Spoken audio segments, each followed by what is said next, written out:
Big TV భక్తి సమాచారం WhatsApp ఛానల్లో జాయిన్ అవ్వండి. అన్ని విశేషాలు ఎప్పటికప్పుడు తెలుసుకోండి. పాములు నిజంగానే పగబడతాయా?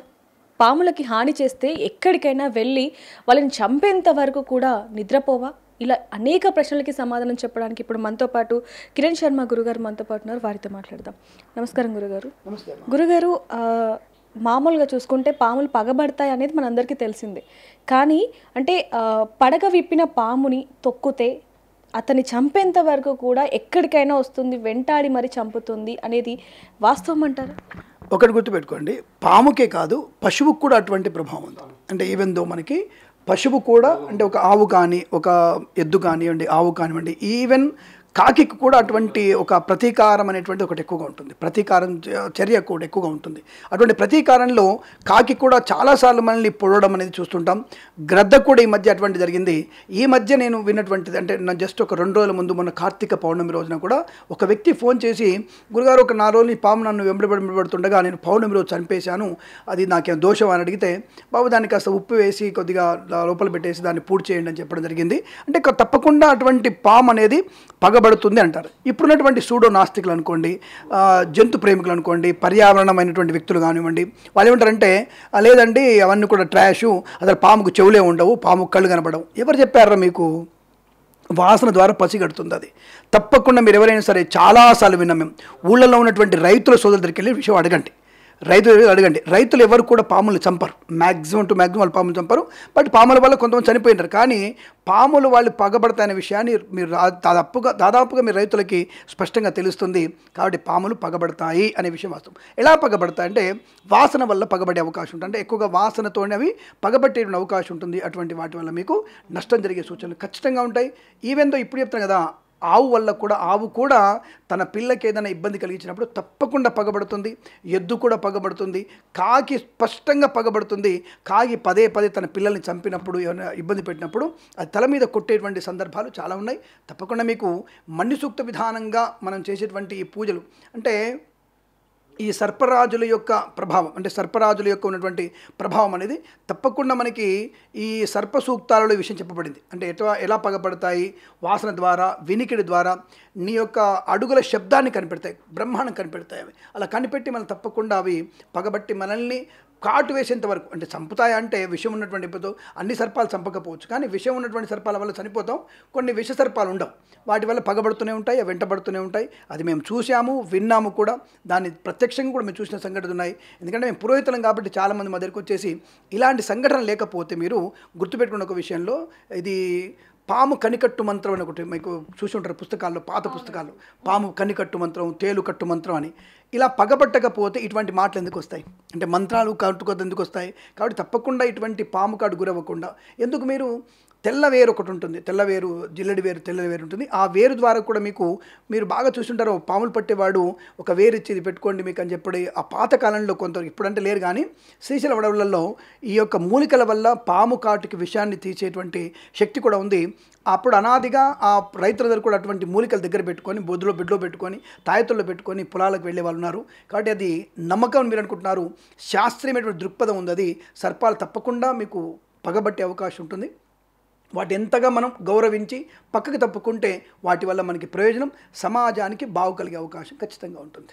గురుగారు, ఇప్పుడు ఈ ప్రశ్న అడగడానికి గల కారణం ఏంటంటే, జగిత్యాలో ఒక వ్యక్తి నవరాత్రులకి ముందు సందర్భంలో పడగ విప్పిన పాము మీద కాలు వేయటం జరిగింది. అది వెంటనే బుసగొట్టింది, కానీ అతను తప్పించుకున్నాడని చెప్పొచ్చు. అప్పటి నుంచి ఇప్పటి వరకు అంటే దాదాపుగా ఒక 33 రోజుల్లో 7 సార్లు కాటు వేయడానికి ప్రయత్నించింది. ఆయనకి అనేక సందర్భాల్లో ఆ విషం ఎక్కినప్పటికీ కూడా హాస్పిటల్కి వెళ్ళి చికిత్స పొందుతూనే ఉన్నాడని చెప్పొచ్చు.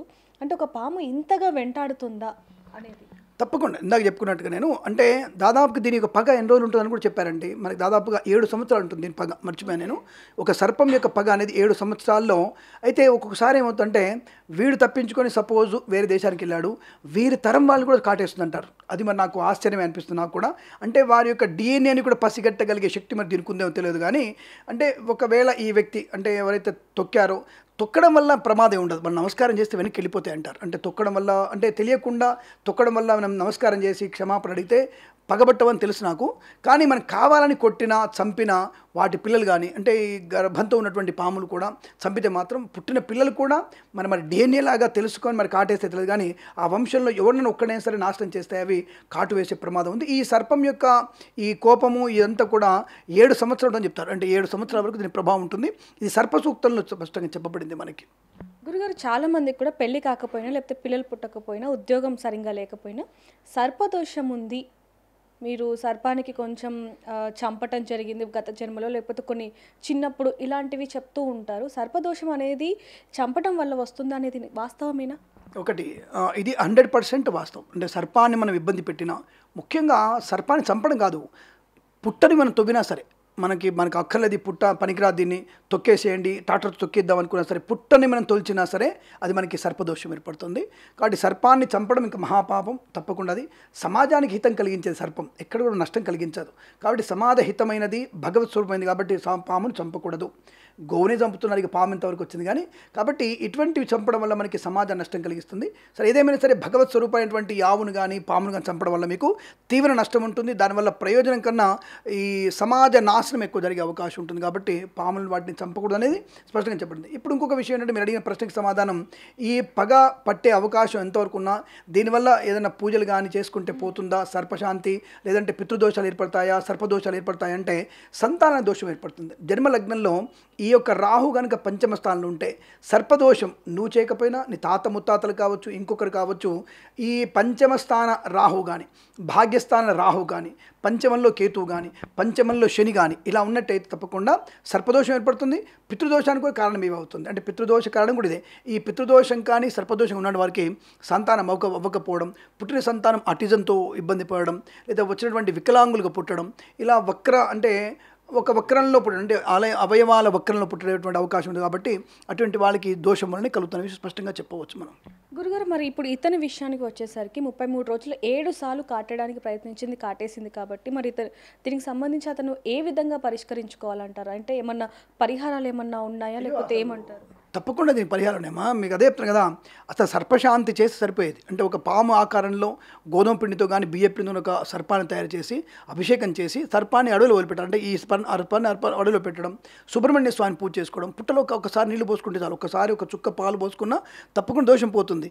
ఇంతవరకు ఆయన వెయిట్ చేయాల్సిన అవసరం ఉండదు. అతని వల్ల జరిగి ఉంటే మాత్రం తప్పకుండా పడగ వైపున పాముకి తప్పకుండా ఒక బొమ్మతో అంటే బియ్య పిండితో కానీ గోధుమ పిండితో కానీ సర్పాకారం చేసి దానికి సర్పసూక్తమైనటువంటి ఒక సూక్తం చేసి పూజ చేసి పంచోపచార పూజ చేసి దాన్ని అడవిలో వదిలిపెట్టిన వారికి ఈ సర్పదోషం తప్పకుండా తొలగిపోతుంది. దానికి ఎటువంటి అంతగా ఇబ్బంది పడాల్సిన అవసరం అయితే లేదు.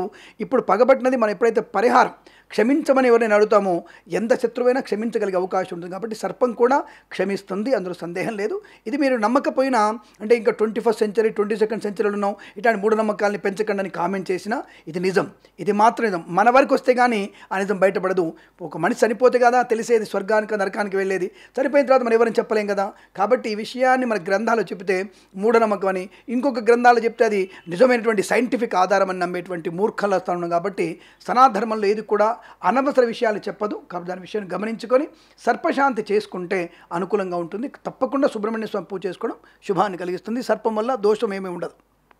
సో చూస్తున్నాం కదా, ఏదైతే ఇప్పుడు సర్పాలకి సంబంధించి దోషాలు అనేవి ఖచ్చితంగా ఉంటాయనేది కూడా శాస్త్రం చెప్తుందని చెప్పొచ్చు. కానీ ఎవరైనా పొరపాటున తొక్కినా లేకపోతే అది పాము పుట్ట అని తెలియక దాన్ని తవ్వినా సరే ఖచ్చితంగా దోషాలు అనేవి వస్తాయి. కానీ మీరు ఒకసారి ఏదైతే పరిహారం ఉందో మీ దగ్గరలో ఉన్న గురువుల దగ్గరికి వెళ్ళి ఖచ్చితంగా పరిహారాలు చేసుకోండి. అంతే తప్ప దాన్ని డిలే చేస్తూ మీ ప్రాణాల మీద మాత్రం తెచ్చుకోకండి. మరిన్ని వార్తల కోసం చూస్తున్నానండి బిగ్ టీవీ కెమెరామెన్ శ్రీకాంత్తో, రిపోర్టర్ దేవిక, హైదరాబాద్.